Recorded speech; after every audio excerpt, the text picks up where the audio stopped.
Et bonjour, la vidéo d'aujourd'hui est un book haul où je vais vous présenter mes trouvailles littéraires de la fin du mois d'avril et du mois de mai. Je pensais avoir été assez raisonnable et plus en contrôle de mes envies, mais en faisant le récapitulatif, je me suis rendu compte que non, pas vraiment une fois encore. On ne se refait pas. Pour commencer, fin avril, j'ai reçu le numéro 91 du Coyote Mag, auquel je me suis tout récemment abonné, comme je l'ai expliqué dans ma première vidéo Update Lecture. Il s'agit d'un magazine qui sort tous les 2 mois. Il présente l'actualité manga animé principalement, les sorties récentes et à venir, ainsi que quelques articles sur le jeu vidéo, la musique, etc., le plus souvent originaire du Japon. Je n'ai pas encore terminé la lecture de ce numéro, mais je le découvre petit à petit avec plaisir. Je note souvent des idées d'œuvres à lire ou visionner, ce qui augmente encore ma wishlist, mais sans regret. Tokyo Revengers, un manga que j'apprécie beaucoup, est en couverture de ce mois-ci, mais l'article à son sujet n'est pas bien fourni. On retrouve aussi quelques pages au sujet du film Jujutsu Kaisen, sorti au cinéma en France, ainsi que Bubble, disponible sur Netflix, et plein d'autres choses, dont des posters grand format. Amateur de divertissement venu du Japon, ce magazine, je pense, ne peut que vous plaire. Je suis partie quelques jours dans la Drôme, où j'ai craqué pour quelques livres dans une petite bouquinerie de village.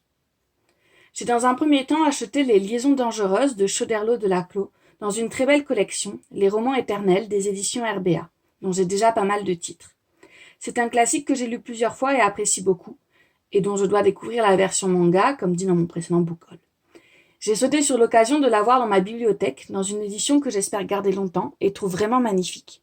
Pour parler rapidement de l'œuvre, pour ceux qui ne la connaîtraient pas, il s'agit d'un classique français très connu, adapté et réadapté sous bien des formes. Ce roman épistolaire met en scène les échanges de personnages impliqués dans des manigances amoureuses, aussi savoureuses que dangereuses. J'ai aussi pris dans la même collection Nord et Sud d'Elisabeth Gaskell, tout aussi beau. Il s'agit d'un classique anglais du XIXe siècle, assez connu, racontant une histoire d'amour sur fond de révolution industrielle. Il en existe une adaptation en mini-série, sortie en 2004. Je n'ai pas vu cette dernière, et c'est avec plaisir que je découvrirai enfin ce titre. Je me suis aussi laissé tenter, de la même maison d'édition mais dans la collection Femmes d'exception, par Jane Austen, la romancière la plus rebelle et anticonformiste de son époque. Je ne suis habituellement pas très fan de biographie, mais je me suis dit que c'était l'occasion d'en apprendre davantage sur cette autrice que j'apprécie beaucoup, son rapport à l'écriture et à son époque.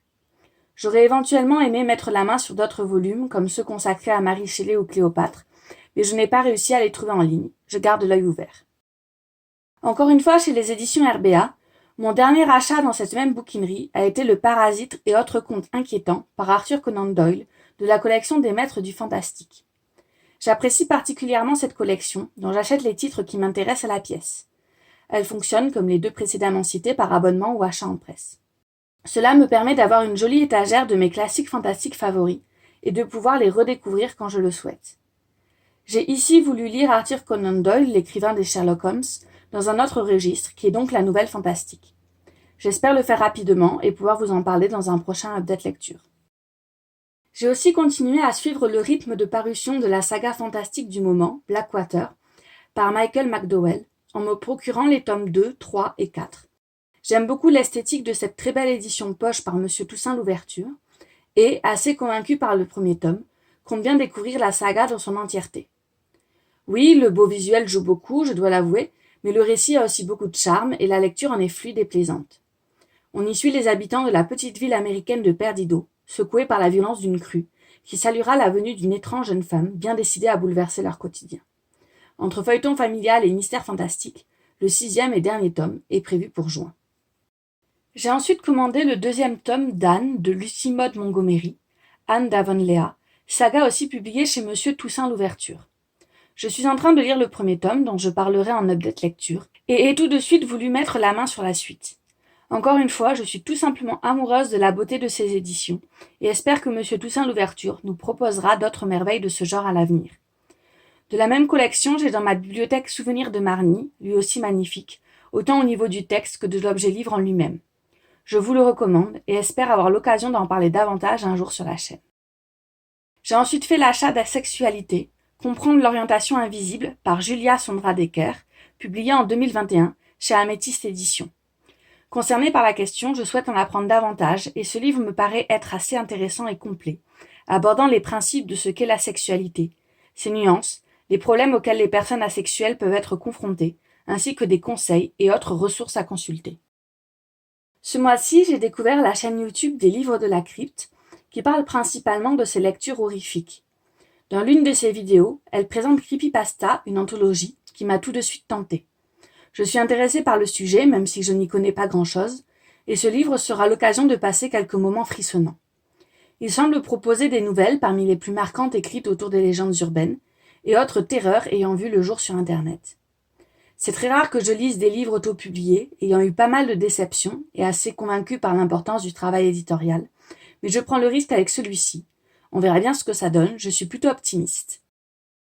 J'ai trouvé dans la boîte à livres de ma bibliothèque La Servante écarlate de Margaret Atwood, aux éditions Robert Laffont. Je ne suis pas encore certaine de le lire, car le synopsis de cette dystopie, où le sort des femmes est terriblement peu enviable, ne me tente pas, voire m'effraie.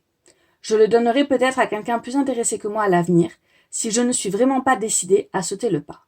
À voir.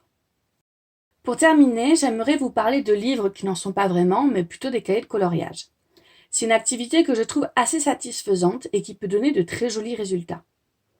J'ai fait la commande de coloriage mystère Disney Princess, dont j'apprécie assez la sélection, même si elle n'est pas toujours très équilibrée. Il y a beaucoup plus de pages dédiées à Vaiana qu'aux autres personnages, par exemple. Voici une idée de ce que cela peut donner. J'aime beaucoup les ombres et détails proposés dans les illustrations de ce livre-ci. Dans le même temps, j'ai pris Coloriage Mystère Sorcière, dont je suis une nouvelle fois très satisfaite des illustrations proposées. Je trouve l'ambiance witchy très sympa, avec ses silhouettes de femmes, ses chapeaux pointus, ses animaux de l'ombre, lunes et étoiles. Voici à nouveau un exemple de ce que cela peut donner, selon si on choisit de faire des contours au feutre noir ou d'ajouter des paillettes. J'en ai à présent terminé avec cette vidéo book haul, j'espère qu'elle vous aura plu. N'hésitez pas, si vous le voulez bien, à vous abonner, liker, commenter et partager mon contenu, ce serait très encourageant.